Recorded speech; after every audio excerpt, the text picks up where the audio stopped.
Die philippinische Hauptstadt Manila ist mit ihren 12 Millionen Einwohnern eine niemals schlafende Metropole.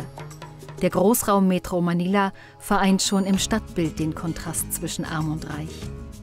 In den tiefen Schluchten der Bürowolkenkratzer leben die Menschen unter kargen Bedingungen, stetig bedroht von Kriminalität und Armut. Tagtäglich müssen sie um ihr Überleben kämpfen.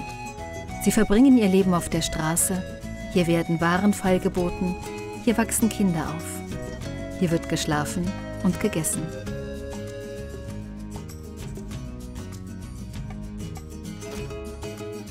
Um die Ärmsten der Armen, die Kinder, die alleinerziehenden Frauen und Obdachlosen kümmern sich seit 1810 die Schwestern des Hospicio de San José, Waisenheim und Auffangstation zugleich und eines der Projekte, die Dr. Görg seit Jahren unterstützt. Schwester Socorro, die Leiterin des Hospicio und der Agrarökonom Manfred Görg sind alte Bekannte. Im Laufe der Jahre konnte durch die Spenden des anerkannten Kokos-Experten einiges bewegt werden. Die Spende im letzten Jahr von über 20.000 € wurde gut angelegt. Wofür das Geld ausgegeben wird, ist jederzeit nachprüfbar. Dafür sorgt Schwester Socorro, denn Transparenz ist ihr wichtig. Dieses Jahr möchte Manfred Görg europaweit die Nummer 1 in Sachen Premium-Kokosprodukte, die Patenschaft für 20 Säuglinge und Kleinkinder übernehmen. Pro Kind werden 60.000 Pesos benötigt, also etwa 1.000 €. Mit der Gesamtsumme von über 20.000 € werden auch für diese Kinder Nahrung, Kleidung, die dringende medizinische Versorgung und auch die Betreuung durch ausgebildete Krankenschwestern gewährleistet. Manfred Görg, der selbst Vater ist, weiß, dass die Kinder neben der Sicherung von Grundbedürfnissen vor allem eines brauchen: viel Liebe. Wann immer er vor Ort ist, lässt er es sich nicht nehmen, mit den Kindern zu spielen und ihnen Lieder vorzusingen.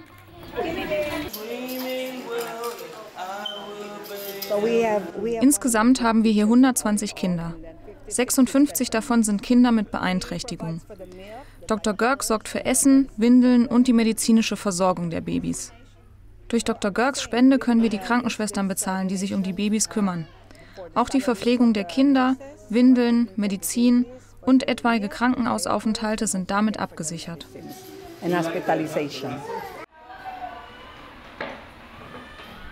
Auch wenn Manfred Görgs Sohn längst dem Krabbelalter entwachsen ist, im Füttern, Wickeln und Späße machen ist er nach wie vor geübt. Neben der finanziellen Unterstützung hilft er den Schwestern selbstverständlich auch gern, den Hunger der Kleinen zu stillen. Bei seinem diesjährigen Besuch im Hospicio fällt ihm sofort auf, dass die Klimaanlage der Säuglingsstation außer Betrieb ist. Um das tropische Klima der Philippinen ein wenig erträglicher zu machen, läuft der kleine Ventilator auf Hochtouren. Für die Babys ist das allerdings kein zumutbarer Zustand. Unbemerkt von allen anderen fasst der Premium-Kokoshersteller einen Entschluss. Aber dazu später mehr. Das Hospicio beherbergt nicht nur Babys, auch Schulkinder, Menschen mit Behinderungen und Senioren finden hier Zuflucht.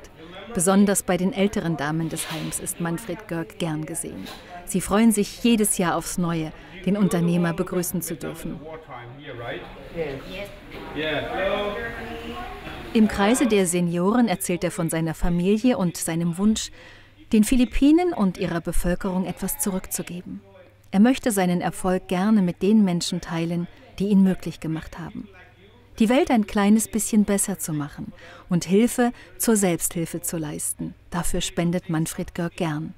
Deswegen verzichtet er auf teure Zertifizierungen in Deutschland und lässt das Geld lieber direkt denen zugutekommen, die es wirklich brauchen. Dafür steht er mit seinem Fairtrade for Fair Life Projekt. Manfred Görg nimmt seine soziale Verantwortung sehr ernst. Er schaut regelmäßig im Hospicio vorbei und überzeugt sich vor Ort, wo wirklich Hilfe gebraucht wird. Das Schicksal der Ärmsten liegt ihm am Herzen. Über die Babyklappe des Hospicio gelangen viele Säuglinge in die Obhut von Schwester Socorro, damit sie nicht als Straßenkinder enden.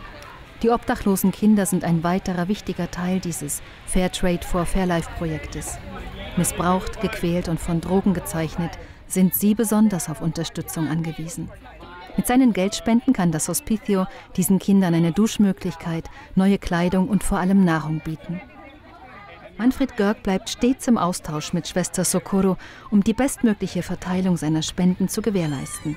Das Gespräch auf Augenhöhe und der direkte Kontakt zu den Menschen vor Ort machen seine Fairtrade for Fairlife-Projekte so erfolgreich. Das Food for Life Project haben wir in 2005 gestartet, zur Feier der Daughters of Charity, die zu diesem Zeitpunkt 150 Jahre in den Philippinen vertreten waren. Also haben wir 150 Obdachlose ausgewählt, die regelmäßig an 3 Tagen pro Woche Essen erhalten. Es gibt hier sehr viele Obdachlose. In Santa Cruz kann man die Straßenkinder unter den Bahnbrücken sehen. Gerade in der Region Metro Manila gibt es Tausende von ihnen. Wir wollen sie so schnell wie möglich von der Straße holen. Dafür müssen wir uns mit jedem einzelnen Fall beschäftigen. Deswegen wird das Essen hier im Hospicio verteilt. So können wir besser mit ihnen reden. Dr. Görgs Spende kommt dem Straßenkinderprojekt zugute.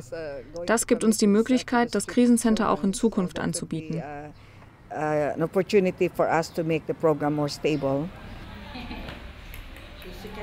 Damit die Kinder gar nicht erst auf der Straße landen, werden im Hospicio vor allem auch junge Mütter unterstützt. Häufig kommen sie hierher, noch bevor die Kinder geboren sind. Verzweifelt und allein wenden sie sich an Schwester Socorro. Die junge Frau hat ihr Kind im Hospicio geboren. Nun wird die Kleine in der Säuglingsstation betreut, damit ihre Mutter Geld für ihren Lebensunterhalt verdienen kann. Die Unterstützung dieser jungen Frauen ist immens wichtig. So können die Kinder bei ihren leiblichen Müttern bleiben und haben die Chance auf eine bessere Zukunft. Wer sich als geeignet erweist, für den ist auch eine Anstellung im Heim möglich. Der Koch des Hospicio ist solch ein Erfolgskandidat. Ich koche hier sehr viele unterschiedliche Gerichte. Chinesisch, japanisch, aber meine Spezialität ist die italienische Küche und natürlich die philippinische.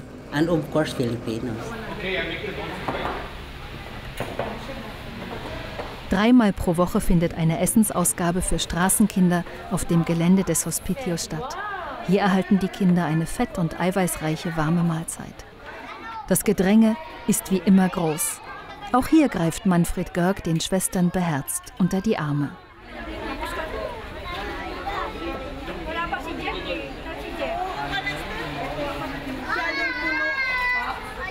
Für viele der Kinder ist diese Mahlzeit überlebenswichtig. Das weiß der Premium-Kokosproduzent genau.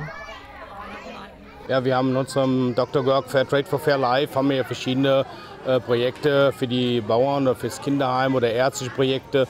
Es kommt jetzt ein neues Projekt dazu. Das ist für die Straßenkinder, was wir jetzt im Hintergrund auch sehen.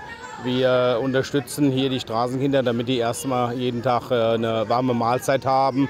Und auch wenn medizinische Notwendigkeit ist, dann natürlich auch.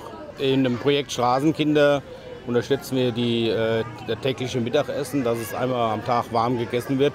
Und das haben wir zurzeit mit 10.000 Euro im Programm.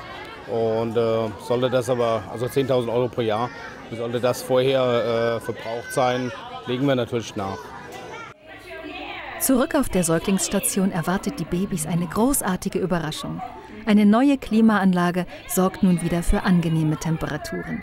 Zusammen mit Schwester Socorro war Manfred Görg kurzerhand aufgebrochen, um direkt und ganz unbürokratisch ein neues Gerät im Wert von knapp 2.000 Euro zu besorgen.